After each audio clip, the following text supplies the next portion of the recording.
Okay, good afternoon, everyone, and welcome to our customer service training for summer camp. It's called Lessons from Disney, How to Make Your Summer Location the Happiest Place on Earth. And when you think about Disney, there's lots of words that come to mind. And of course, one of them is probably expensive, but some more fun ones are things like fun, creative, energetic, enthusiastic. Those are all words that come to our mind when we talk about a Disney-like experience. Well, we don't have a Disney budget, but we have a resource that's just as powerful as Disney's budget. We have you. And today we're going to talk about how you can make the summer experience for our campers the happiest place in our community. So we're going to look at 9 different lessons. Feel free to take notes as you go along. And Krista and I will kind of alternate each of the lessons. So the first lesson, Krista, is yours.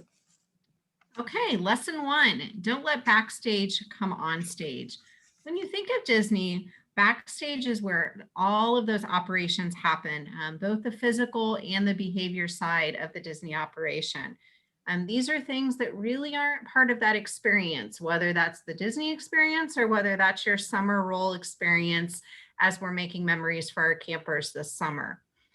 A few examples of backstage invasions throughout the summer that you may be experiencing, and we want you to keep an eye out for, are employees eating in the eye of participants. So if you're going to be on break, or it's time for you to have a snack, or it's time for you, you want to actually catch up on, get something to eat, it's important that you walk away and you do that in the break room, and you're not doing that where the participants can actually see you.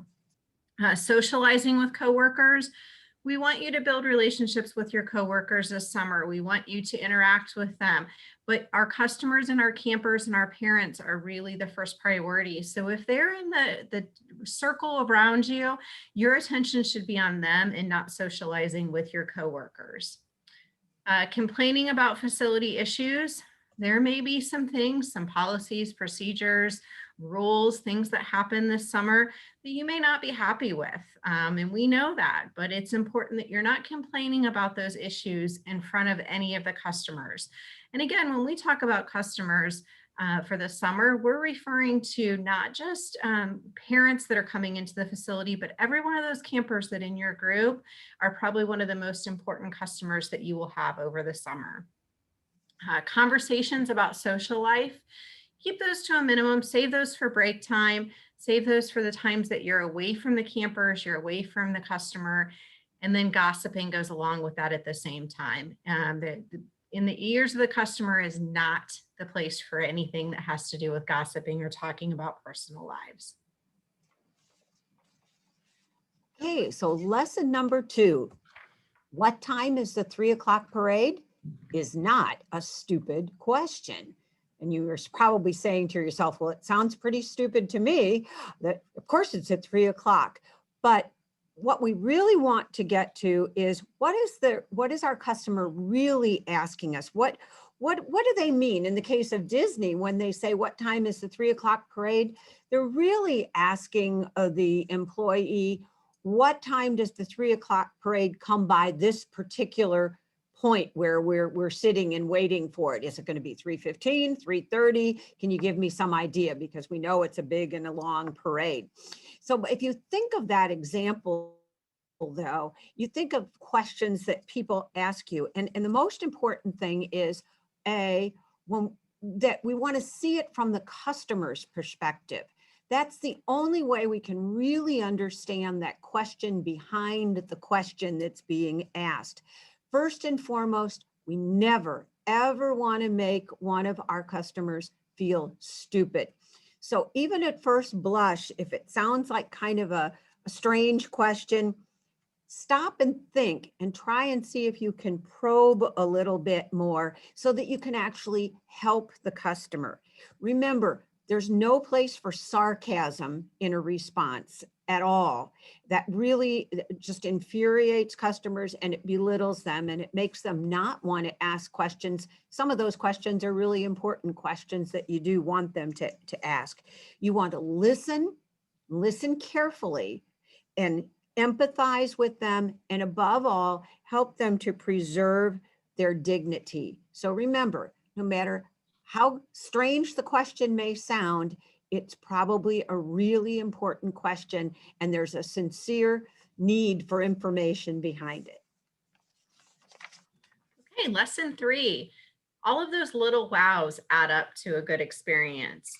So when I think of a business that goes above and beyond to really wow me, one of the situations that really sticks out to me is when I go to Publix. If I ask for an item and I say, where is your guys' cheese? They're not just going to point down and they're going to say that's down in aisle 10 and point to the other end of the store. They will stop what they were doing and they will physically walk down and show me where that cheese is located. That's really going above and beyond. When I think about summer camp, I think there's a few examples that stick out to me on just ways that you can really wow those campers and those parents. I guarantee on that first day of camp here in the next week or so, you guys are all going to be experienced with little ones that it may be their first time being in a summer camp setting, especially coming out of the pandemic and some of the fact that these campers haven't been in camp for quite a while. You're going to have some tears. You're going to have kids that are fearful of leaving their parents for the day and being in a new environment. One way that you can really wow that parent is taking the time to go over and try and connecting with that child so that they feel comfortable, so that that parent feels as though they're safe and those tears can stop so that they can go to work. Another way is if you notice a camper is registered for summer camp, but maybe hasn't been there for a few days, how can you actually, how can you check up on them? How can you, make a connection to see, why haven't they been there? How is little Johnny doing? We've missed them at camp. That's going to say a lot to a parent if they know that their camp counselor has realized that their child hasn't been in the group. So when we think about wowing the customer, a few things that we reference is ways to wow them is to know how. So really know your service and know what you're doing. Many of you guys are first-time summer camp counselors, and that's okay. But knowing what your role is and taking all the training that you're receiving over this evening and over the next week or so, and really learning what that role is and how you can make a difference. Taking notice and take action. If you see something, taking action on it. So if there's, if somebody's really, feeling uncomfortable or you're noticing something, and what can you do to make a difference and to connect and to be able to address that issue? And then add flair through care. This really comes down to you showing that this is more than just a summer job, and how can you really show empathy and care about each of the children in our program, as well as the concerns of the parents, and making sure that we're meeting their needs as well. So lesson number 4, we're almost halfway there now, is one I think that probably is the reason many of you signed up to be a summer camp leader. You want to have fun with your job. But no matter how miserable you are, you have to look like you're having fun.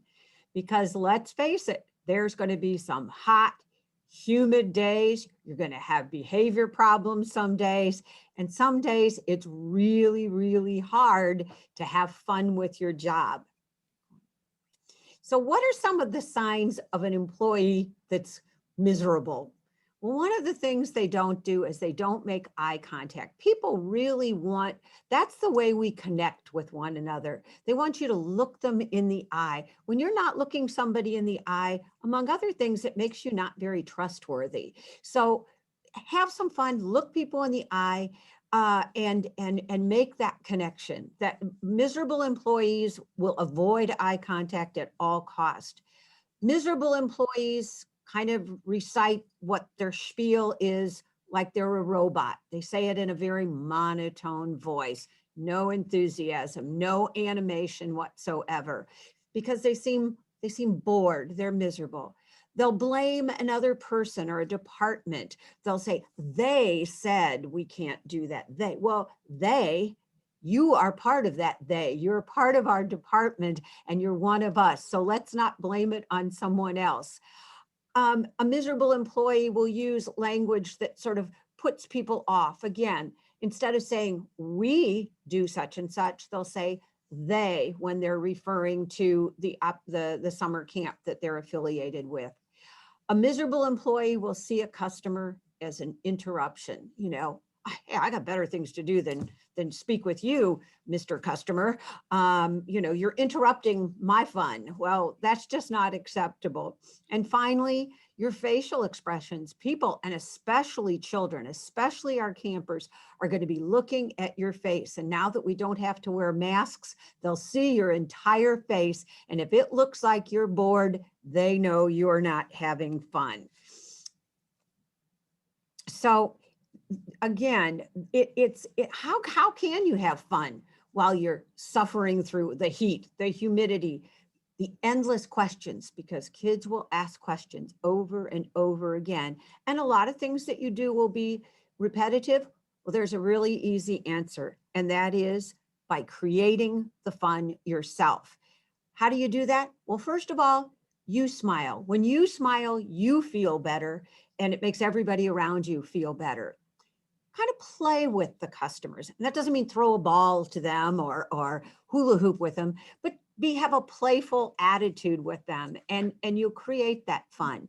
You can connect with your co-workers, but at the same time, be engaging of your customers. You never want the customer to feel like they're not included in your discussion. And again, don't take yourself too seriously. This is a fun job. It is a fun occupation to be a camp leader. And, while you certainly want to be serious about safety and things like that, just have fun. Bear in mind that we're paying you to have fun and create great memories for our campers. And if all else fails, fake it. Pretend. Let's see what kind of great actors and actresses you are. See if you can convince others that you're having a great time. You can make a contest out of how many of our campers you can get to smile. And once they start smiling, it becomes contagious. And remember, the mission of our department, of your department, is to create memorable experiences. So think about how you can make your job fun. So going right along with that, with having fun with your customers, is don't become a customer service robot. So a quote that goes along with this lesson is that when customers encounter robotic employees, they end up feeling processed and not appreciated. The customer can really feel when that task is becoming just an over and over task for you, and you're doing that in that robotic way. One thing that a lot of staff members have said to me is part of the reason why they love working in recreation is the fact that there's never a day that's the same. Every day is different, but I can guarantee there's going to be some of those little tasks that are going to become very, very repetitive and that you're going to do over and over again. But it's important that the customer doesn't see that as a repetitive task in the tone and in the way that you handle it. So when we think about summer camp, a few of those tasks that can easily become very robotic is greeting parents. So some of our larger camps have as many as 200 children in them. You're going to be saying good morning 200 times every morning. So how can you change up that good morning and say it in a different way to every single parent so that it doesn't become robotic? If you're monitoring the slide in Play World or at the pool, if you happen to be assigned to that location, at Play World, we need to make sure that, it's one person down the slide every time. Same thing at the pool.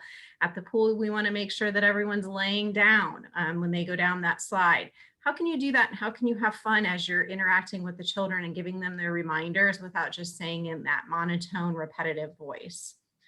Running an activity with a child, change up how you're giving up those instructions every time that you start an activity or that you transition from one activity to another. Make it a new experience for them each time. Same thing as those 200 parents that may be coming in the morning and you're telling them good morning. You're also going to be signing those children out every day at the end of the day. So how can you close out the day in a different way and interact with the parents to make every one of them a different experience? telling someone where the restroom are, you're going to get approached by the people from the general public in the facilities while you're running summer camp. But being able to, either show them or give them a landmark and tell them where those restrooms are. And then taking a payment, you as a summer camp counselor, you may not do that very often, but you can definitely lead them to the front desk to be able to take that payment. We talked a little bit about if each of you just in your mind can think about those repetitive tasks and how you would say them in a different way. We talked about the good morning or have a nice day, but there's plenty of ways that you can say that to the customer to make it a different experience. So moving on to lesson 6, pay attention to the details because everything about us speaks volumes. So it's the little things that really, really matter. If you think about how fragile an experience is, if something goes wrong, even if it's a small detail, people walk away feeling like they weren't well taken care of.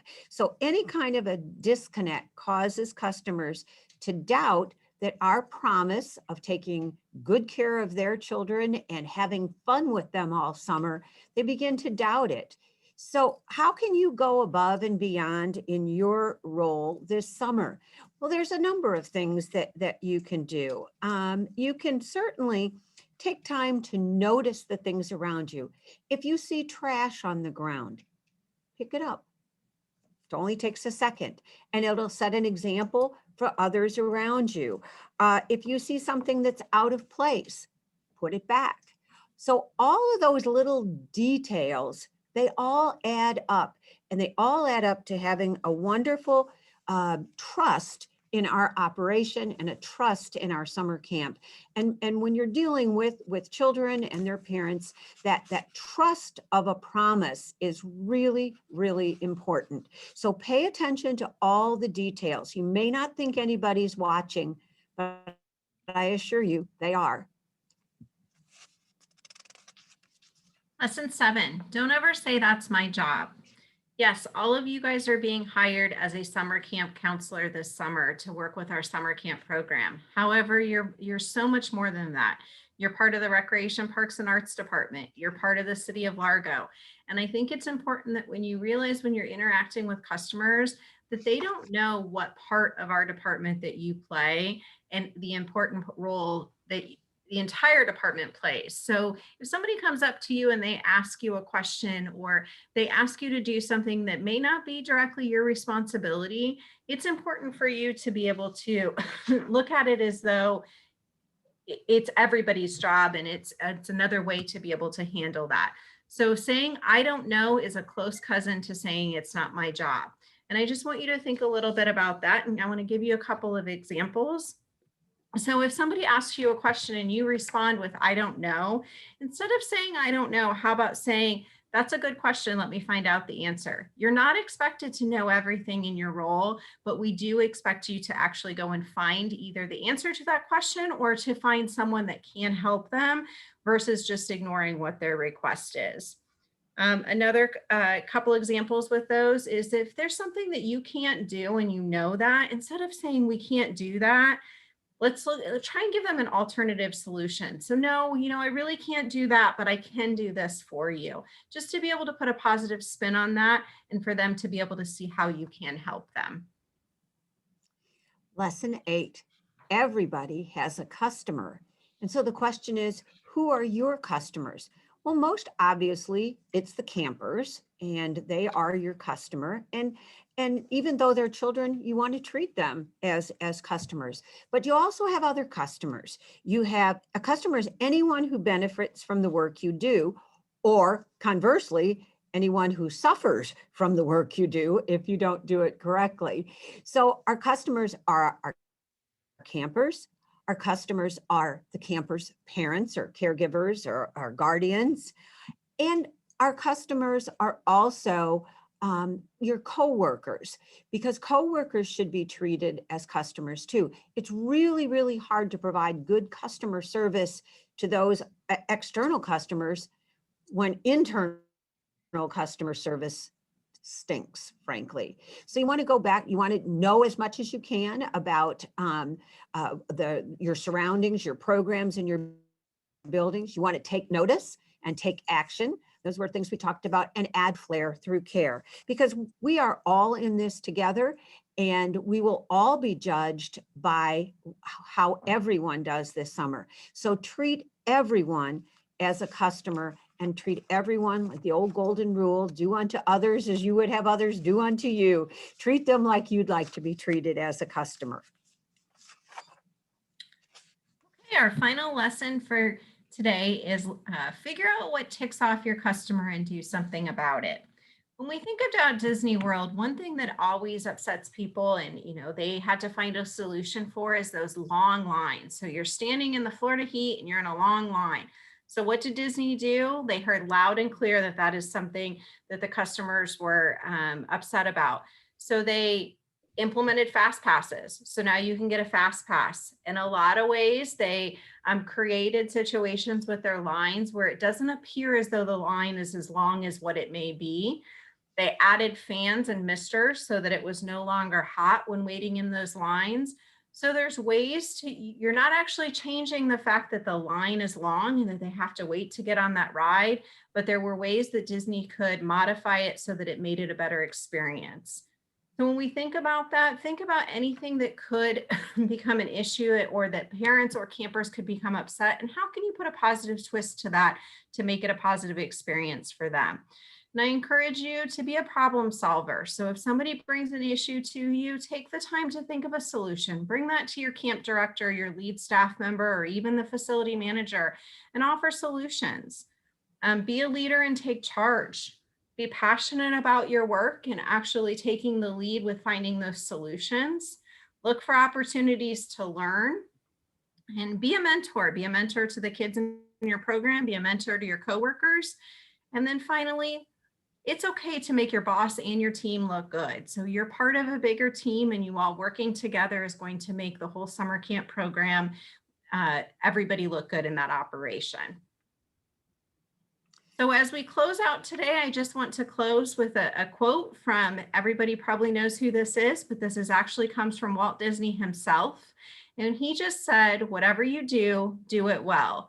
Do it so well that when people see you do it, they will want to come back and see you do it again. And they will want to bring others and show them how well you do what you do. So I just encourage you to do everything you can this summer to make summer the best experience ever for both our campers and our parents.